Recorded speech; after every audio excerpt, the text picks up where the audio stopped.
I said, let's talk basketball. What do we think is going wrong? And two, what do we think about the Vucevic trade? And for those who don't know, before we continue, the Vucevic trade was essentially the pick that was Franz Wagner, and then Wendell Carter Jr., and then an unprotected, top 4 protected first this year. So essentially, one excellent player, one good player, and potentially another excellent player for Vucevic. So, how much Chicago did you watch last year? I watched quite a bit at the beginning because I was fascinated by the DeRozan experiment working because the Lakers didn't go in on DeRozan. And so I was watching Chicago. This year, I'll be honest, not as much. So when DeRozan was on, and this is no disrespect to DeRozan, it's just the way the NBA is. When he was on the Raptors, there would be years where things would go great. There would be years when things would be whatever. Because when he balls out to the point where he is playing it like people are kind of MVP talking him, then teams have a really good chance to do well. If that's not that situation, then you have this kind of mid-range jumping team that might not be able to keep up with other teams, that kind of feels slow.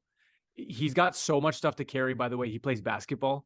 And also, you brought this up to me earlier, that I think the loss of Lonzo Ball is such a huge, when you have a point guard that moves the ball around like that and can dictate the offense for everybody and let them get in their spots and is really good. Lonzo Ball has been good since day one. I don't care if he has 7 points, eight assists, and 8 rebounds.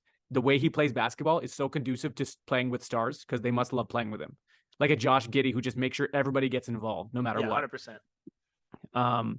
So that team is going to have so many ups and downs if they keep this core for years. Well, they re-signed Levine, so that part of the core is a little bit tough to move. They have DeRozan for, I think, one more year after this. The thing is, I think that they need to tank.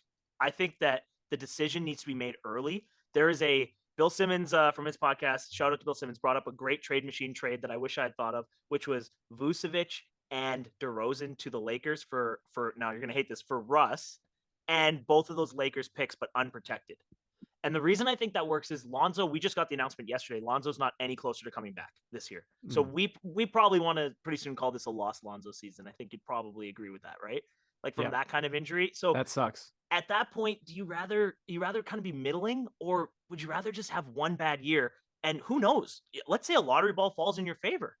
You turn that thing around 1 year over. I mean, I don't want to be hyperbolic, but it could be the David Robinson, Tim Duncan effect. Yeah, but it's really early. So like when you're in a season that's had a good, when you're a team that had a good season last year, you're not sitting here this early in the season being like, oh, we're done.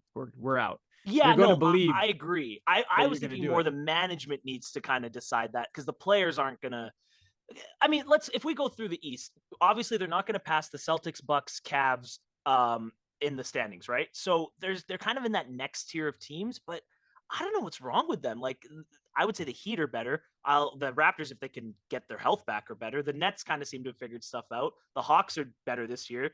And having mentioned the Sixers, you kind of run out of space, hey? Like, that's where you my lose your starting. is. You lose your starting point guard, who's the reason why everybody's in their spots. A lot of that changes, you know. And their years before was the problem is they didn't have the point guard. They were playing with Kobe White before. With Levine, and it just if we ever had a player opposite of Lonzo, it'd be Kobe White in terms of like dribble. Like, you got to get that ball out, man. Get it around. Hug a three, but man, I can't. This just goes to show you what having a good point guard in the NBA, how much it matters. Yeah, how important it is.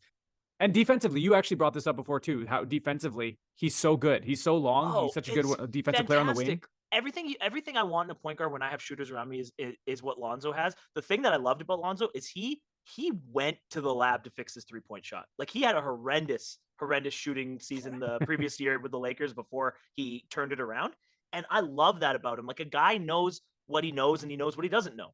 And it's admirable that someone can fix that. So totally. And just he's like, oh, I have a detriment in my game. I'm still not going to shoot them astronomically. I'm not going to shoot them all the time. But I'm going to make sure that when I do hit this shot, it's going to go in, because he's still a pure point guard. And oh my God, I've got such an affinity for pure point guards. I love when players decide to shoot open shots as their primary shot, because to me, it's like, that's what basketball is supposed to be. Like, Lonzo is the guy who is dictating the play for everyone. Now, we're putting him on a pedestal. I'm not saying if they had Lonzo, they'd be a 18-4 team or anything. More so just like the lack of having that type of point guard has shown the major flaws in the Bulls team this year. Totally. They don't get enough credit because their statistics might not show that everything that they're doing. You know, they get a lot of a lot of hockey assists, and a lot of smart plays that they do that a lot of people won't see. Opportune steals at the right moment. Yeah. Stuff like No, that I agree. matters. I mean, it used to be Caruso and Lonzo were the ones point guards and shooting guards had to deal with. That's a mess. That's so frustrating when you're the opposing team having to deal with that. One guy's Yeah. like always all over you, and the other guy's length is just so annoying. Like I can't. Yeah, even you just can't get imagine. set up properly. Yeah. So Yeah. I mean, I think it's a good team to keep their eye on. I think the next 20 games will tell us everything we need to know.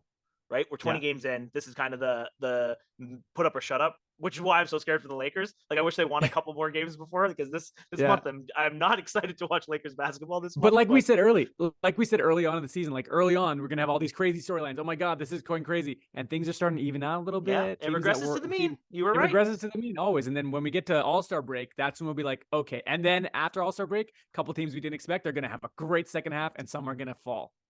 I said, let's talk basketball.